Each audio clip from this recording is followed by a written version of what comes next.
La Banque Populaire Grand Ouest donne le go pour TVR Business Club, hashtag la réussite est en vous.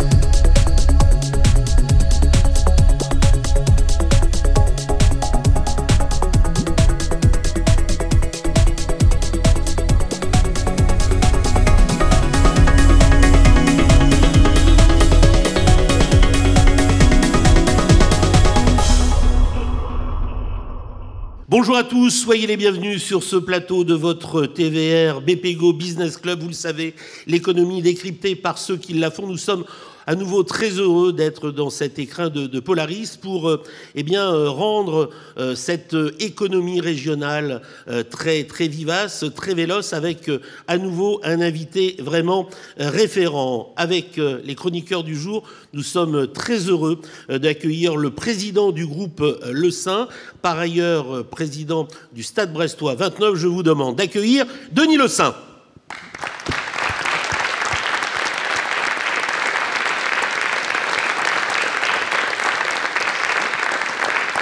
Vous avez un micro, Denis Le Saint, merci.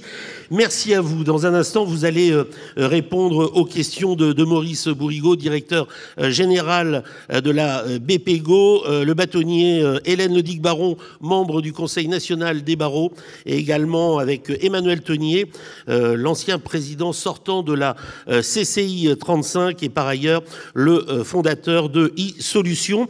Merci en tout cas à vous trois. On a énormément de questions à vous poser, Denis Le Saint, parce que votre histoire en Finistère force le respect. C'est une histoire familiale, c'est l'histoire de votre papa, Louis Le Saint.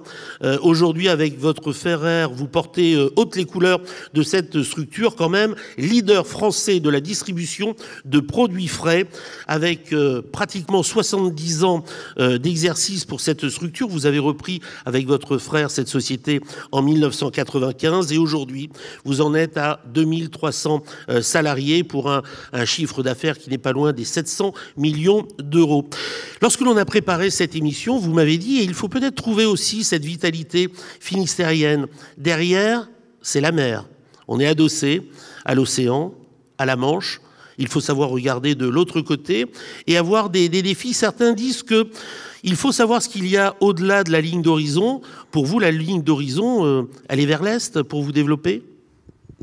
On n'a pas le choix. On n'a pas le choix, on est à Brest, d'un côté ouessant, avec une population qu'on connaît qui n'est pas grande, donc il faut absolument aller à l'est. Et puis l'histoire de l'entreprise, avec ses évolutions et les contraintes du marché, ont fait qu'on a été amené, dès 98-99, à partir un peu plus loin, pour toujours pareil, trouver les clients et puis faire en sorte de continuer à poursuivre l'aventure. Je l'ai dit, c'est une histoire familiale. Vos parents, votre papa, qui souhaite vraiment partir dans cette très noble tâche, parce qu'on dit souvent de la fourche à la fourchette, nourrir les populations. Il n'y a pas plus noble métier. Alors historiquement, mon père, originaire de Plouescat, comme lui le Duste, fils de producteur de légumes, qui s'est installé à Bourg-Blanc, à côté de Brest, à 15 km de Brest. Il a, commencé par commercialiser les produits de la ferme. Mon grand-père faisait des légumes. Il a commencé à commercialiser les produits de la ferme. Il a démarré à livrer ses premiers clients en voiture à cheval. Il vient d'avoir 90 ans en novembre dernier. Il va bien. Et quand on dit, aujourd'hui, les jeunes peuvent demander à mon père qu'est-ce qu'il avait comme portable à l'époque, et lui, il livrait en voiture à cheval. Donc tout le chemin parcouru par l'évolution de notre monde et de la technique fait que on est toujours sur le même métier de livrer des fruits et légumes depuis l'origine. Pas que maintenant, parce qu'on a rajouté d'autres métiers autour des fruits et légumes, mais le métier en lui-même est resté le même. Et proposer un assortiment, de fruits et légumes, et tout ça au départ de Bourlon. Et du bien manger. Et du bien manger. Maurice Bourrigaud, directeur général de la Banque Populaire Grand Ouest. Alors, bon, nous, on vous connaît un peu, hein, Denis Le Saint, mais pour le grand public, est-ce qu'on peut entrer par l'explication de qui sont vos clients et comment vont-ils? Alors, nos clients sont, je dirais, tous les professionnels qui consomment des fruits et légumes, qui utilisent des fruits et légumes. Ça va de la proximité, le commerce de proximité, les commerçants sur marché, les supérettes et les supermarchés et les hypermarchés en grande distribution. Tout ce qu'on appelle la RHD, restauration hors domicile, je dirais ce qu'on mange au restaurant, en restauration commerciale, en restauration santé, les EHPAD qu'on a découvert là depuis avec le Covid. La restauration, je dirais, hôtelière, la restauration d'entreprise, globalement tous les acteurs professionnels qui consomment des fruits et légumes. Hélène Ledic-Baron. Stéphane parlait de votre implantation. Quand on regarde la carte de l'implantation du groupe Le Saint, on va à l'est, mais on va quand même pas très à l'est. C'est assez particulier. On descend sur la côte, on reste quand même proche de la mer, non ? Je dirais qu'on est un peu à l'ouest, nous. C'est vrai que dans la croissance qu'on a pu faire, on a fait de la continuité géographique. On est sur des temps courts, je dirais, où il faut un produit d'une fraîcheur remarquable, avec les contraintes qui sont les nôtres, quand on travaille de la fraise, quand on travaille de la cerise, quand on travaille des produits, ne serait-ce que du maraîchage, on doit être dans du temps court. On a des entreprises qui travaillent H24, il faut de la fraîcheur, et donc la continuité géographique, je dirais, s'inscrivait dans notre développement. Globalement, les sociétés qu'on a pu reprendre ont profité de ce que le site d'origine a apporté. Et c'est vrai qu'on a démarré à Vannes en 99, et puis en 2001, on a fait Saint-Brieuc, et on a continué progressivement dans la continuité géographique jusqu'à descendre à Carcassonne aujourd'hui, jusqu'à faire le Pays Basque. Et on est au plus haut, je dirais, à Caen. Je pense que c'était une question de météo, mais pas que. Donc voilà, on est plutôt orienté à l'ouest. Vous êtes devenus au fil des années de véritables experts au niveau de votre groupe en matière de logistique. C'était indispensable pour vraiment vous déployer. Ouais, des fois, mais je dis pour la plaisanterie, notre métier, c'est de livrer. Alors, proposer un assortiment dans le cadre d'une fraîcheur attendue par le client. Et c'est vrai que nous sommes des acteurs de la logistique parce que il faut faire vite, être capable. Alors, comme on était excentré en plus, en étant à Brest, on est complètement à l'ouest. Alors, pour se faire livrer des produits qui viennent du sud de la France, pour pêche nectarine, des produits espagnols en saison comme on peut l'être maintenant, on est les derniers livrés.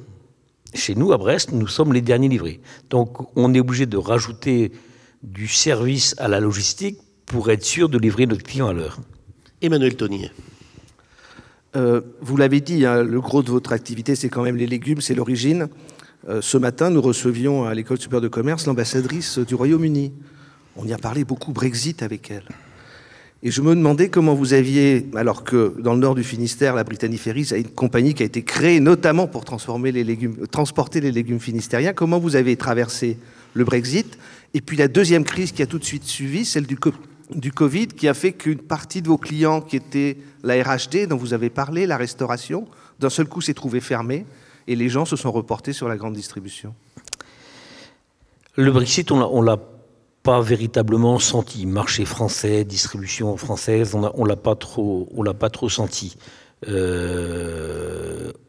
peu dans les produits de la mer, mais on est sur des marchés donc où les cours bougent toujours, enfin en permanence, et le marché s'adapte. Et le Brexit a été contraignant au départ, mais les Anglais, les Écossais, les Irlandais ont vite trouvé une solution pour faire en sorte que le marché européen continue à acheter leurs produits. Donc le Brexit, on l'a pas trop il nous a pas trop pénalisé. Alors le second, qui est quand même de taille,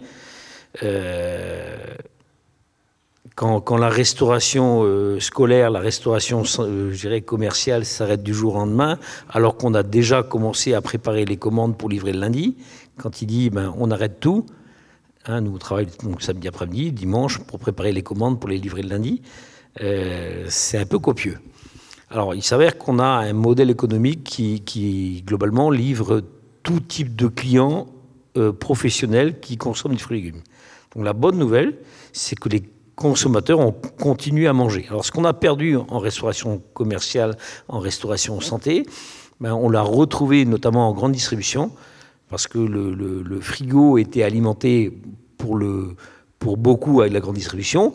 Les gars de marché ont pu reprendre quelques temps après, et la proximité a également profité de l'élan de ce retour de... Quelque part, on avait un peu oublié la proximité. Tout d'un coup, on l'a retrouvé avec un volet un peu sympa, parce qu'il ne fallait pas faire trop de kilomètres, je dirais, pour acheter pour faire les courses. Donc on a retrouvé un peu, le français a retrouvé un peu la proximité. Donc globalement, dans nos volumes, je crois qu'on fait, sur l'année Covid-1, je crois qu'on fait moins 1,6% de chiffre, je crois, si j'ai bonne mémoire. Donc on n'a pas été trop contraint dans le volume, puisqu'on l'a retrouvé sur la partie grande industrie. Et par contre, je dirais, fin mars, on avait 900 personnes dans le chômage partiel. Et ça, c'est un peu compliqué. Maurice. On voit bien la diversification de vos activités, justement, pour toucher chez vos clients qui sont des intermédiaires. On voit bien la diversification, la force de la diversification que vous avez conduite. Et on voit bien en amont vos fournisseurs qui vivent des aléas climatiques aussi. De quoi êtes-vous le plus fier, là? Si on se met sur 1 an ou sur 10 ans en arrière, de quoi vous êtes le plus fier de ce que vous avez fait avec vos équipes? Eh bien, notre plus grande fierté, nous, on a marqué sur nos camions depuis plus de 20 ans, c'est marqué « Jouons local ». Et on s'inscrit dans des partenariats qui sont longs avec nos producteurs. Et j'ai le plaisir de dire que je n'ai pas le souvenir qu'un seul producteur qui travaille majoritairement pour nous a déposé le bilan. Donc ça, c'est la manière, dans la collaboration qu'on a avec eux, on est capable de rémunérer le prix qui leur permette de continuer à vivre et de continuer à investir. Parce que s'ils ne peuvent pas investir, ils ne peuvent pas, je dirais, se projeter. Donc on a cette petite fierté-là, enfin une grande fierté-là, qu'on a. Moi, je n'ai pas souvenir d'un seul producteur, ça fait 33 ans que je travaille, qui a déposé le bilan. Lorsque vous parlez de fierté, y a-t-il aussi cette fierté d'être un acteur économique qui redonne, qui redistribue à ce territoire? Et là, je veux envisager un peu votre fondation, votre implication dans l'handisport et dans le sport adapté. Et ça vous conduit jusqu'à la présidence du Stade Brestois 29. On enregistre cette émission au lendemain de votre match nul à Reims. Donc on est très très heureux de cette belle performance. Mais est-ce que c'est aussi ça, une entreprise moderne qui a du cœur et qui interagit avec son territoire? Être au service d'un territoire. Alors on a, je dirais, dans le schéma qu'on a validé au départ, on a voulu être le jouon local. Le jouon local, c'est s'impliquer sur le territoire, là où on est. Et globalement, notre territoire, il fait, suivant les endroits, il fait un bon département. Et jouon local, c'est s'impliquer, mais soutenir les clubs, gérer, puis avoir des actions. On ne dépend pas d'une multinationale avec des capitaux qui remontent, je dirais, à l'actionnaire. On est une société familiale qui s'implique sur le territoire. On est très partenaire de bon nombre de clubs de sport parce qu'on aime le sport et voilà. Donc on contribue au territoire. On a un nom différent par société, issu des reprises qu'on a pu effectuer. Et ça montre bien qu'on veut être le local de l'étape. Et ouais, notre manière à nous, c'est de redonner au territoire ce qu'il nous donne. On part du principe que pour nous, c'est légitime, c'est normal de redonner au territoire, je dirais, ce qui nous permet de faire sur son territoire.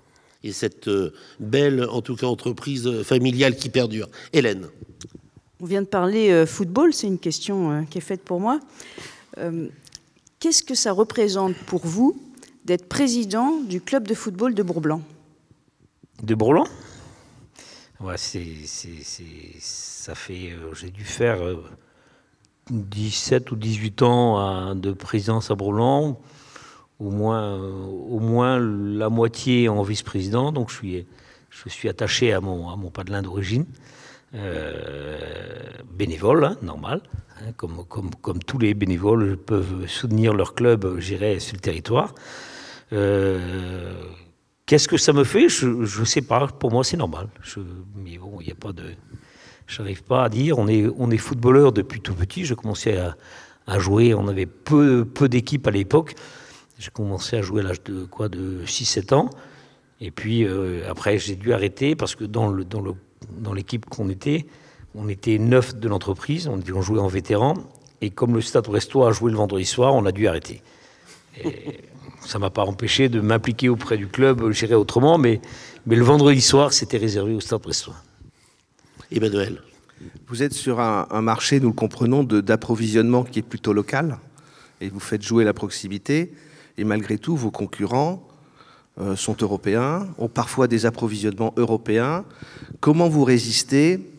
J'ai plus exactement le chiffre en tête, je crois que c'est 300 000 tonnes de tomates espagnoles qui arrivent sur nos marchés domestiques.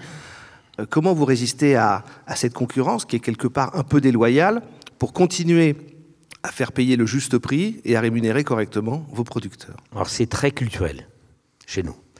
C'est culturel parce qu'on défend tellement notre maillot, qu'on est tellement impliqué sur le territoire qu'on a fait partie certainement de ceux qui ont arrêté les tomates de Hollande, les premiers sur le territoire français. Je pense parce qu'on est chauvin, tout simplement, parce qu'on est chauvin et qu'on essaye de faire en sorte que tout le monde réussisse sur notre territoire.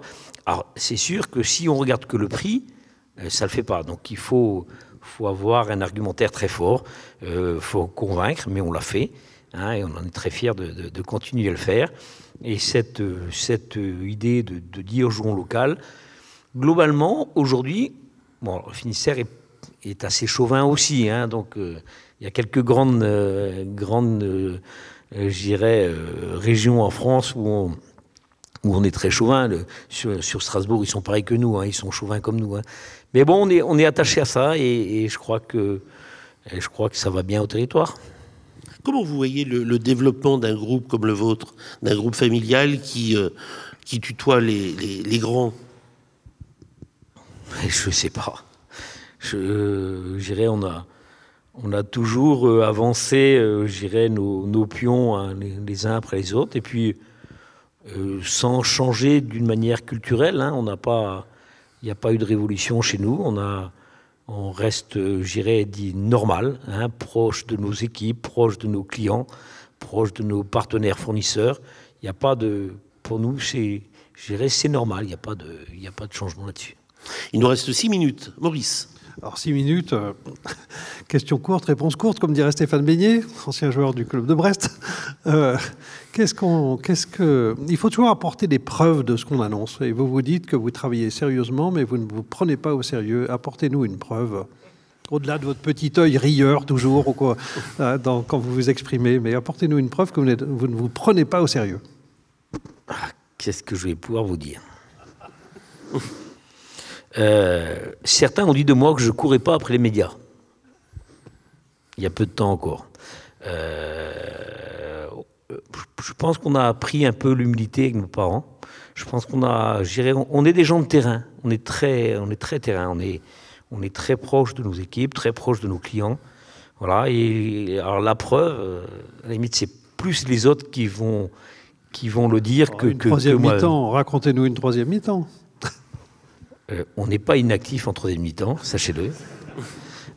On a une réputation à tenir. Chez nous, on vient, on passe pas. Donc, ça caractérise un peu Brest. Voilà. Et puis, c'est une question piège un peu, mais je suis certainement le plus mal placé pour y répondre.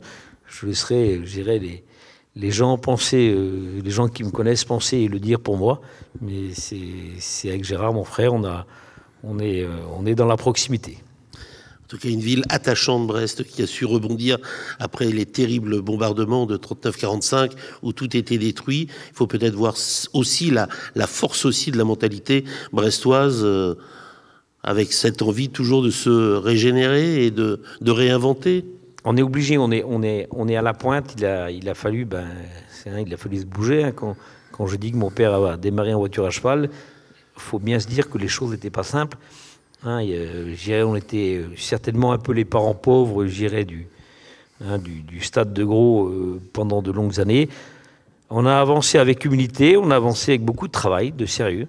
Et on est plutôt content de ce qu'on fait. On n'est pas, voilà, on est content parce qu'on on colle au marché, on s'implique dans le territoire, on n'a pas de contraintes hiérarchiques pour nous dire non, ça t'as pas le droit de faire. Non, on est tout en restant dans les affaires, dans le sport et dans le bien-être. On essaye de faire partager ça à tous les gens qui nous entourent. Hélène.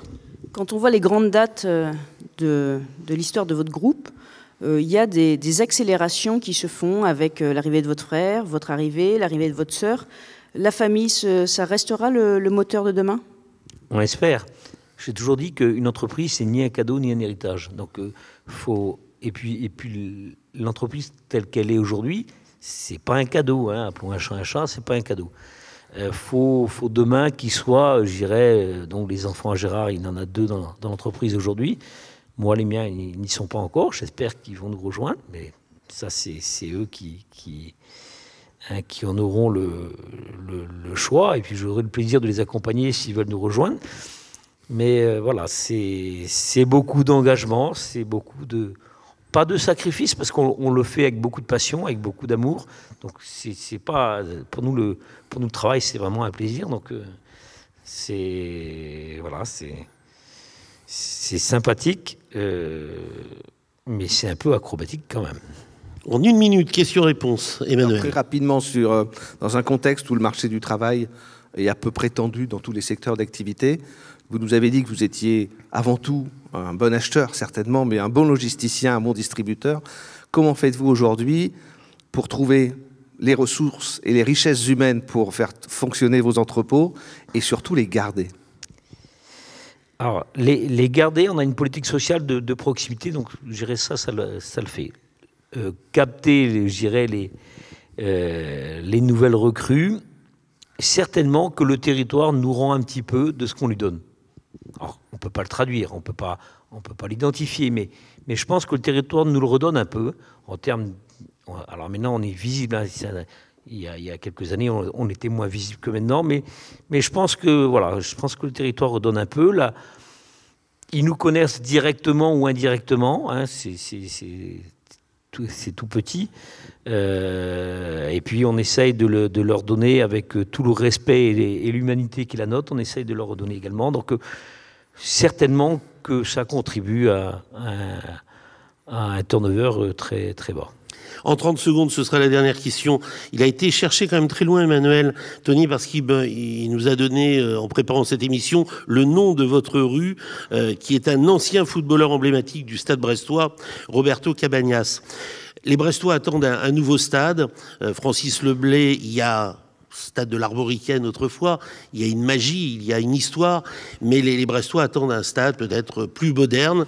Quel serait vraiment le nom de la rue si vous aviez à choisir un autre grand du stade brestois qui a marqué vos années? On a quelques-uns. Il y en a quand même. Hein. On en a quelques-uns, je dirais, qui ont marqué. Puis après, il y a la problématique de ceux qui sont toujours en vie. On ne peut pas nommer une rue, je dirais, pour quelqu'un qui est toujours en vie. Mais c'est vrai que autant Roberto Cabagnas, il nous a plu. Moi, il y a quelqu'un dont je suis très proche, il nous appelle régulièrement, c'est Drago Babek. Mais il est toujours vivant. Et Gérard dit souvent du plus grand joueur qu'on ait eu à Brest, c'était Drago Babek, qui était vraiment... Et on s'appelle régulièrement, à chaque gros événement, il me passe un petit coup de fil. Et c'était vraiment un grand joueur. très grand joueur. Merci, on peut vous applaudir, Denis Le Saint. Merci de nous vous. avoir, pour le TVR BPGO Business Club, retracé cette aventure familiale qui part de loin et l'aventure est loin d'être terminée. On aura grand plaisir à vous retrouver pour un prochain rendez-vous. Nous sommes toujours très heureux ici de consacrer l'économie en région Bretagne. Merci à tous. Merci encore à vous, Denis Le Saint.